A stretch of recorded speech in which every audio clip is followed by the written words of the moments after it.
हमारे पुराणों के अनुसार श्री कृष्ण ने भगवान विष्णु के 8वें अवतार के रूप में माता देवकी के गर्भ से 8वें पुत्र के रूप में इस धरती पर जन्म लिया था। उनका जन्म भाद्र महीने की कृष्ण पक्ष की अष्टमी तिथि को रात्रि के 7 मुहूर्त बीतने के बाद 8वें मुहूर्त में हुआ था। तब रोहिणी नक्षत्र था, जिसके संयोग से जयंती नामक योग में 3112 ईसा पूर्व यानी आज से लगभग 5125 वर्ष पूर्व हुआ था। तो आइए इस वीडियो के माध्यम से हम जानते हैं भगवान कृष्ण के जीवन से संबंधित कुछ रोचक और अनसुनी बातों को। नमस्कार, एक बार फिर आप सभी का BL ज्ञान के इस एक और नए वीडियो में स्वागत है। वीडियो में आगे बढ़ें उससे पहले अगर आपने अभी तक इस चैनल को सब्सक्राइब नहीं किया है तो चैनल को सब्सक्राइब जरूर कर लीजिए और सबसे पहले कमेंट्स में जय श्री कृष्ण लिखना ना भूलिए। जय श्री कृष्ण।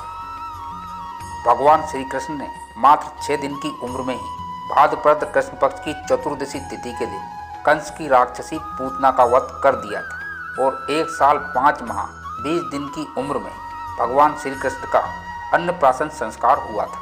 1 साल की आयु में ही इन्होंने त्रिनिर्वध का वध कर दिया था। 2 वर्ष की आयु में महर्षि गर्गाचार्य ने भगवान श्री कृष्ण का नामकरण संस्कार किया था। 2 वर्ष 6 माह की उम्र में नलकुबूर और मणिग्रीव का भगवान श्री कृष्ण ने उद्धार किया।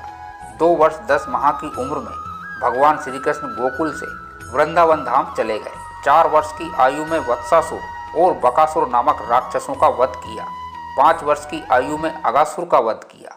5 साल की आयु में ब्रह्मा जी का गर्भ भंग किया। 5 वर्ष की आयु में ही कालिया नाग का मर्दन और दावा अग्नि का पान किया। 5 वर्ष 3 माह की आयु में गोपियों का चीरहरण किया। 5 वर्ष 8 माह की आयु में यज्ञ पत्नियों पर कृपा की। 7 वर्ष 2 माह 7 दिन की आयु में गोवर्धन को अपनी उंगली पर धारण कर इंद्र का घमंड भंग कर दिया। 7 वर्ष 2 माह 14 दिन की आयु में श्री कृष्ण का एक नाम गोविंद पड़ा। 10 वर्ष 2 माह 20 दिन की आयु में मथुरा नगरी में कंस का वध किया एवं कंस के पिता उग्रसेन को मथुरा के सिंहासन पर दोबारा बिठाया।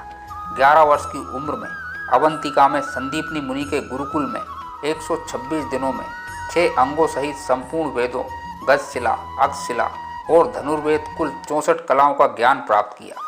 12 वर्ष की आयु में उपनयन यानी इनका यज्ञोपवीत संस्कार हुआ। 12 से 28 वर्ष की आयु तक मथुरा में जरासंध को 17 बार पराजित किया। 28 वर्ष की आयु में रत्नाकर पर द्वारका नगरी की स्थापना की एवं इसी उम्र में मथुरा में काल यवन की सेना का संहार किया। 29 से 37 वर्ष की आयु में रुक्मणी हरण, द्वारका में रुक्मणी से विवाह, सैमंतक मणि प्रकरण, जामवंती, सत्यभामा एवं कालिंदी से विवाह, केकई देश की कन्या भद्रा से विवाह, मद्र देश की कन्या लक्ष्मणा से विवाह। इसी आयु में प्राग्ञ ज्योतिषपुर में नरकासुर का वध, नरकासुर की केत से 16,100 कन्याओं को मुक्त कराकर द्वारका भेजा। अमरावती में इंद्र से अदिति के कुंडल प्राप्त किए। इंद्रादि देवताओं को जीतकर पारिजात वृक्ष द्वारका लाए। 38 वर्ष 4 माह की आयु में द्रौपदी स्वयंवर में पांचाल राज में उपस्थित हुए। 39 से 45 वर्ष की आयु में विश्वकर्मा जी के द्वारा पांडवों के लिए इंद्रप्रस्थ का निर्माण करवाया। 71 वर्ष की आयु में सुभद्रा हरण में अर्जुन की सहायता की। 75 वर्ष की उम्र में धर्मराज युधिष्ठिर के राजसूय यज्ञ के निमित्त इंद्रप्रस्थ में आगमन हुआ। 75 वर्ष 2 माह की आयु में जरासंध के वध में भीम की सहायता की। 75 वर्ष 3 माह की आयु में जरासंध के कारागार से 20,800 राजाओं को मुक्त कराया। 75 वर्ष 6 माह की आयु में शिशुपाल का वध किया। 89 वर्ष 1 माह की आयु में अभिमन्यु और उत्तरा के विवाह में बारात लेकर विराट नगर पहुँचे। 89 वर्ष 2 माह की उम्र में पांडवों का संधि प्रस्ताव लेकर हस्तिनापुर पहुँचे। 89 वर्ष 3 माह 17 दिन की आयु में कुरुक्षेत्र के मैदान में अर्जुन को भागवत गीता का उपदेश देने के बाद महाभारत युद्ध में अर्जुन के सारथी बने और पांडवों की अनेक प्रकार से सहायता की। 89 वर्ष 4 माह और 8 दिन की उम्र में अश्वत्थामा को 3000 वर्षों तक जंगल में भटकने का श्राप दिया एवं इसी उम्र में गांधारी का श्राप भी स्वीकार किया। 89 वर्ष 7 माह की आयु में धर्मराज युधिष्ठिर का राज्याभिषेक करवाया। 92 वर्ष की आयु में धर्मराज युधिष्ठिर के अश्वमेध यज्ञ में सम्मिलित हुए। 125 वर्ष 4 माह की उम्र में द्वारका में यदुवंश कुल का विनाश हुआ। एवं 125 वर्ष 5 माह की उम्र में उद्धव जी को उपदेश दिया।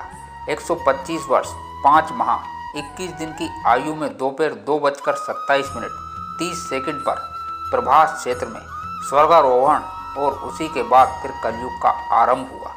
हमें उम्मीद है कि आपको इस वीडियो में दी गई जानकारी निश्चित ही पसंद आई होगी। चैनल अभी तक सब्सक्राइब नहीं किया है तो चैनल को सब्सक्राइब भी कर लीजिए।